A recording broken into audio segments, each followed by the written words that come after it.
नमस्कार, मैं हूं इस टीवी के इस लाइव और ऑनलाइन सेगमेंट पेज में श्रीमान एक बार फिर से आपका स्वागत करता हूं। कोई आस में खड़ा है, कोई प्रवास में खड़ा है, लेकिन राजनीतिक संवैधानिक ढांचों के साथ जो बात आकर बनने की एक कवायद लगी हुई है, वो कब श्रीमान पूरा होगा ये कहना आज भी अधूरा है। जी हाँ, हम बात करेंगे सर कुर्मी एसटी है या नहीं।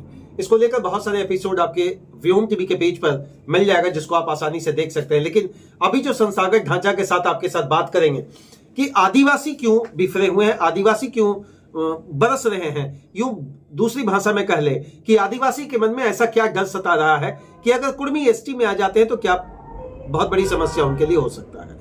चलिए, बहरहाल जिस मुद्दे की आज आपके साथ बात करेंगे उसका आसान विश्लेषण यह होगा कि आदिवासी कुर्मी को क्या समझते हैं। आदिवासी कुर्मी को किसान जाति समझते हैं। अब ये किसान जाति और जनजाति में अंतर क्या है? जिनका पारंपरिक काम जो है किसानी है और आदिवासी का पारंपरिक काम आप श्रीमान जान रहे हैं। तो ये एक बहुत बड़ा विकल्प को तलाशने का नया तरीका आप मान सकते हैं कि आदिवासी इसलिए बिफरे हैं, आदिवासी इसलिए विरोध में खड़े हैं, कहीं उनकी हकमारी ना हो जाए। ये हकमारी की जो बात होता है, क्या इस हकमारी के माध्यम से एक प्रॉपर सेगमेंट खड़ा किया जा सकता है? राजनीति विकल्पों के बीच में एक अंधकारमय जीवन से प्रकाश की ओर ले जाने का नाम है, जिसमें होता है मांग उस चीज का जिसमें प्रतिद्वंदिता का विचारधारा कम दिखे तो आसान हो जाता है। लेकिन जब प्रतिद्वंदिता की बात, प्रतिस्पर्धा की बात बढ़ जाती है तो श्रीमान मांग का विश्लेषण करना और मांग तक पहुंचना बड़ा ही मुश्किल हो जाता है। क्या होगा, राजनीतिक फायदा किनको मिल पाएगा और क्या होगा किनका राजनीतिक नुकसान, इन्हीं सारी चीजों को लेकर आप पहले स्पष्ट तरीके समझ ले कि विरोध का कारण क्या है। नंबर 1, जातीय पहचान का अगर विश्लेषण करेंगे तो आपको स्पष्ट तरीके से समझ में आ जाएगा कि आदिवासी कह रहे हैं कि उनका जो जातीय वर्गीकरण है, जातीय समीकरण है या जीवन यापन जो जीने का तरीका है, वो किसान स्तर का है, ना कि जनजातीय स्तर का है। उनकी सांस्कृतिक पहचान को, उनको सामाजिक पहचान को, उनके जीवन यापन को जो वो वर्गीकृत कर परिभाषित कर रहे हैं मंचों से, चाहे वो नेता हो या नेत्री हो या सामाजिक विश्लेषण करने वाले आदिवासी तरफ के समर्थक, तमाम लोगों का कहना है कि जातीय विश्लेषण श्रीमान इनका वैसा नहीं है जैसा कि जनजातीय का होना चाहिए। इसकी पुष्टि व्योम टीवी नहीं करता। व्योम टीवी तो हमेशा लोकू समिति या वह सारी समितियां जो एक जनजातीय आधार पर किसी को, समुदाय को जनजातीय वर्गीकरण में लाकर रखने का विशेष प्रावधान मानती है, उस पर विश्वास करता है। आरक्षण संबंधी चिंताएं, आदिवासी को एक बड़ा चिंता सता रहा कि आखिर किसकी जनसंख्या अधिक, चूंकि ये जब तक जनगणना आपका जाति के आधार पर नहीं होगा तब तक इसका विश्लेषण बता पाना श्रीमान बहुत ही मुश्किल है। तो आरक्षण संबंधी डर इसलिए है कि बहुत सारे जगहों पर कुर्मी सांसद हैं, बहुत सारे जगहों से कुर्मी विधायक हैं, बहुत सारे जगहों पर माने अनगिनत जगहों पर श्रीमान मुखिया और सरपंच है और राजनीतिक कुनबा इनका बड़ा है। यह डर आदिवासी को इसलिए सता रहा कि अगर इनको श्रीमान हक मिल जाएगा तो हमारा क्या होगा।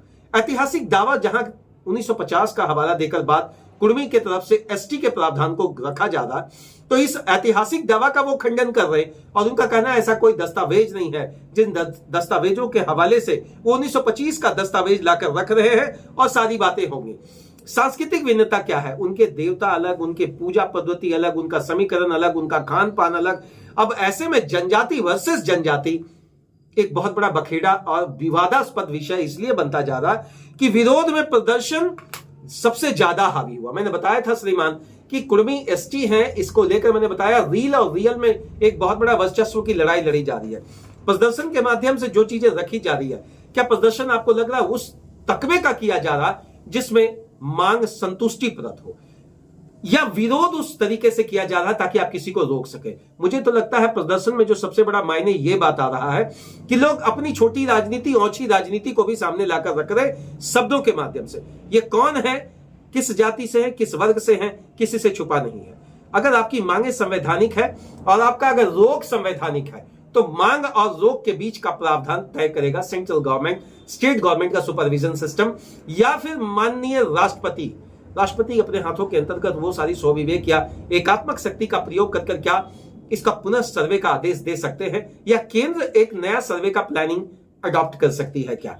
देखिए, निष्कर्ष क्या निकलेगा यह कहना बड़ा मुश्किल है, लेकिन सरकार दबाव में है। अब केंद्र की सरकार भी दबाव है, राज्य की सरकार में भी इतना प्रत्यक्षात्मक तरफ से दबाव है कि आदिवासी भी नारे के साथ पटाक्षेप कर रहे हैं, और चाहे वो हजारीबाग हो, चतरा हो, जमशेदपुर हो, या फिर धनबाद बोकारो, या फिर अन्य 81 विधानसभा के अंतर्गत जो भी क्षेत्र पड़ता है। आदिवासी बिफरे हैं क्योंकि जिस तरह से नेताओं ने यह ठाना है कि इनकी मांग को पूरा नहीं हो देना है। दूसरी और एसटी के तरफ की बात रखने वाले कुर्मी समुदाय यह कर रहे हैं हमारी मांगे जायज है, हमें क्यों हटाया गया। अब ये जो प्रावधानिक सिस्टम के अंतर्गत जो कसमकस की लड़ाई है, इस लड़ाई का सिस्टम को आप सिंपल भाषा में ऐसे समझ लें कि आदिवासी रोक रहे हैं और कुर्मी उसको पुशअप कर रहे हैं। अब रोक में कितना प्रावधान सिस्टम मायने रखेगा? क्या रैली से रुक जाएगा या क्या रैली से मांग पूरा हो जाएगा? क्या आप प्रदर्शन कर अपनी मांग को पूरा कर लेंगे या प्रदर्शन करके किसी के मांग को रोक देंगे?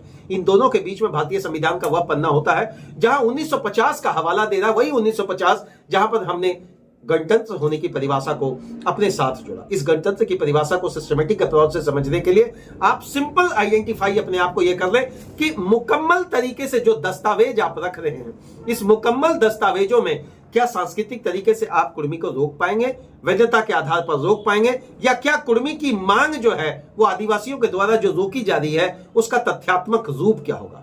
तथ्यात्मक विश्लेषणात्मक तरीके से आप चीजों को ऐतिहासिक, संवैधानिक, सामाजिक, आर्थिक या जिस तरीके से कर ले, लेकिन रीति रिवाजों को भी आप सामने से डायरेक्ट अनदेखा नहीं कर सकते। वो तमाम ऐसे रीति रिवाज हैं जो आदिवासी बनने का एक दंश न केवल लंबे समय से आम जनता के बीच में देखा जाता है, बल्कि आज आदिवासी शब्द जहां परिभाषित करने की बात करेंगे तो जनजातीय श्रेणी के अंतर्गत भैया पिछड़ापन तो है। सरकारों की अनदेखी रही या सरकार का जनजातीय कल्याण ने कितना काम किया, ये तो बहरहाल बात की बात है। लेकिन जब यह मुद्दा आदिवासियों के तरफ से रोकने की बात है तो अब आदिवासी सक्षमता के साथ मंचों पर खड़े दिख रहे। उनके नेता, उनके नेत्री, उनके युवा, उनके सोशल मीडिया प्रचारक, ये सारी चीजें जो घेराबंदी कर रहे, गोलबंदी कर रहे, अब यह पूरा सामाजिक विरोध जो है ना राजनीतिक नजर आ रहा है।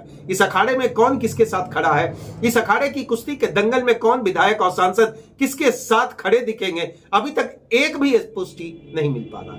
लेकिन हाँ, जाति समीकरण को आप भारत की राजनीति का आधार मान रहे हैं तो आपको यह बात समझना पड़ेगा भारत की राजनीति दमदार राजनीति है जहां जाति नहीं तो आपका विरोध तथ्यात्मक रूप की जरूरत ही पड़ेगी, स्वतः होना पड़ेगा। यह विवादास्पद स्थितियां जो आज खड़ी हुई है उसका मुख्य कारण आप यही समझ ले, आरक्षण या संरक्षण।